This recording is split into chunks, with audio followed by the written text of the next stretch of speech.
Burunga sepadigan spreylardan uzoq vaqt foydalanish ona va bola uchun qanchalik xavfliligini bilasizmi?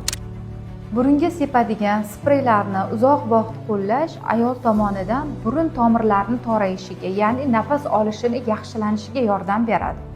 Uzoq vaqt davomida burunga sepadigan spreylardan foydalanish hid bilish qobiliyatini pasayishiga olib keladi. Bu ona uchun zarar. Ikkinchisi, bola tomonidan zarar, ya'ni ona va bola o'rtasidagi yo'ldoshdagi qon tomirlarini toraytiradi. Faqat burun tomirlarinigina emas.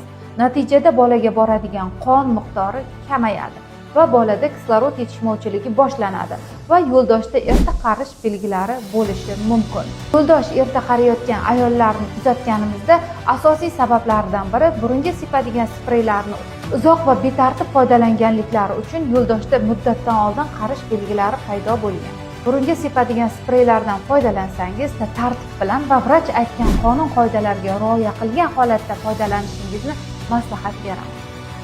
O'z boshimchalik bilan burunga sepadigan spreylardan foydalanadigan ayollarimizga yubordik.